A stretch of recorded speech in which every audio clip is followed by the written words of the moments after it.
Okay, simulan na po natin ang ating pagluluto ng ating banana peel patty.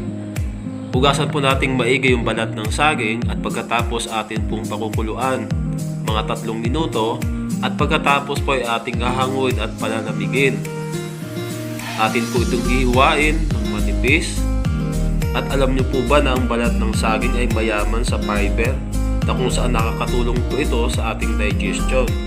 Mayaman din po ito sa vitamin C, vitamin B6, mayaman po sa potassium at sa magnesium para po ma-regulate po yung ating blood pressure. Pagkatapos po, haluan po natin ito ng isang carrots. Yung carrots po, maganda po ito sa ating pampalinaw ng mata. Kasi mayaman po siya sa beta-carotene. At meron din po siyang sangkap ng potassium. Kaya maganda po ito lalo na sa ating mga anak, sa mga bata. So hiwain lang din po natin siya ng maliliit.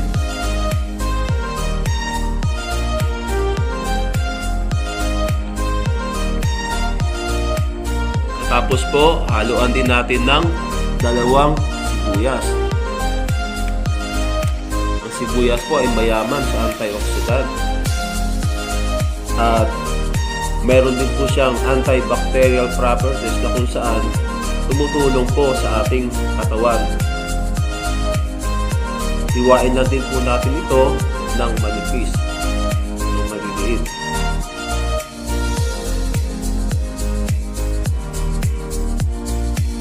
Haluan din po natin ng giniling na baboy, mga 1/4 po ng baboy.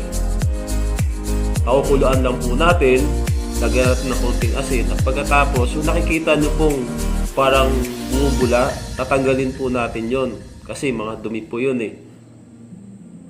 Pag hindi po kasi natin tinanggal, mahahalo po ulit doon sa pinapakuluan po natin. Yun. Okay, after po nun, paghalo-haloin na po natin yung balat ng saging, yung pong ating carrots, at yung giniling.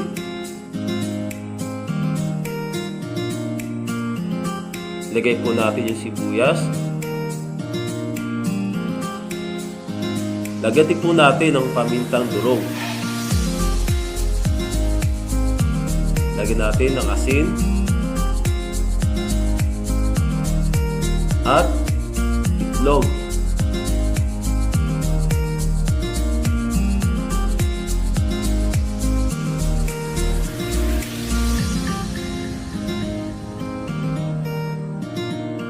Okay, paghalo-haluin lang po natin yan. At lagyan po natin ng mga 2 tasang harina. Yan. Halo-haluin lang po natin. Tsak, magugustuhan po natin ito lalo na ng mga bata, yung mga masiselan po sa mga gulay. Marami po tayo makukuha nutrients sa balat ng saging at sa carrots na kung minsan ayaw po ng mga bata. Kaya hinaluan po natin ng giniling na baboy para po talagang masasarapan sila. Ipritohin na po natin yan sa mahinang apoy lamang po para huwag masunog.